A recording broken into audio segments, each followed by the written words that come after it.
So in big sailing ships, there's this thing called a ballast. Basically, a ship, when there's all this wind hitting the sails, it would just knock the ship over because it's a bunch of force and there's nothing to keep that from doing it. What you have is part of the ship that's submerged, you fill with a lot of weight called the ballast, meaning that it keeps the ship afloat, but all it does is just sits there. And it goes where the ship goes, has no opinion, it just keeps the ship from falling over.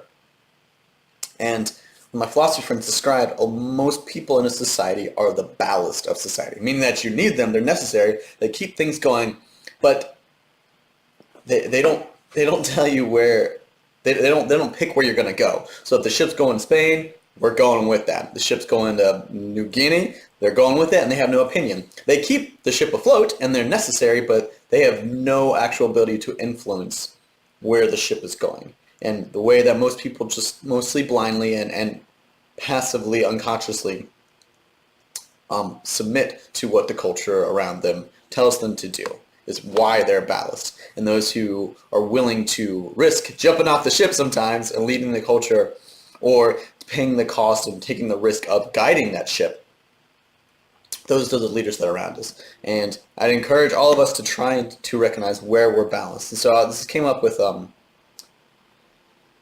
was talking about sexuality, premarital sex in the Christian community.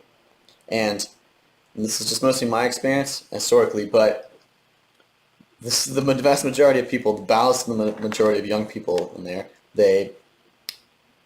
Most of them still have premarital sex. They just have less of it because they feel bad about it because the culture is mostly against it.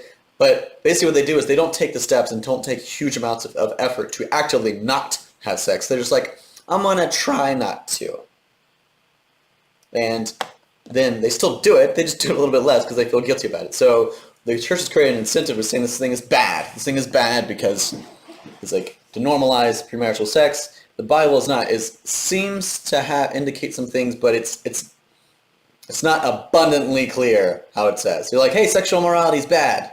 And they're like, all right, what is sexual immorality? Well, okay, well, that's not helpful. They're like, well, you do not have sex before marriage. I'm like, all right, what is marriage? What are they actually talking about? They're like, well, it's a little different. It's like, yeah, it's different. So, but instead of trying to deal with all these nuances, they have to give the balance something very simple. They have to give most of the people something very simple to talk about and to enact.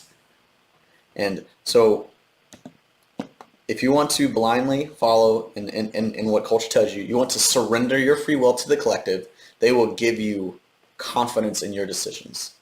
That's what you gain out of it, which is a wonderful thing. There's so many things that you don't have to stress about, you don't think about, you don't have to take responsibility for. So if it goes awry, you're like, hey, I was just doing what the collective wanted. And if you take steps as like, hey, I think I'm going to diverge from the collective. I don't think this is the best idea. I don't think it's the best thing for me. Maybe, but I might be wrong. And I might be jumping off this ship. I may be like trying to guide the ship, take the steering wheel and turn it another way. And what might take everybody to a place that's bad. And it's going to be my fault. So what you gain out of being a balanced is confidence, and what you gain out of doing your own thing is independence and ownership and a true victory. And so neither of them is bad or good. Both of them have their own consequences, but I choose, if you're going to be a ballast, be a fucking ballast. Be the best fucking ballast you can be. Saying like, hey, this is what the collective wants, this is how and I've chosen to surrender to the collective, and those who can actively surrender to the collective, it still works great. It works way better than those people like, I'm just going to close my eyes and hope, because if you just close your eyes, you're going to be a ballast and a bad ballast. Someone who knows they're a ballast is going to be a much better ballast than they're not. And someone who's going to drive things, you have to take ownership of that either way, so you can't really passively do that. So whatever you do, in the different areas of your life, either submit with intelligence and active submission, or take ownership and responsibility actively.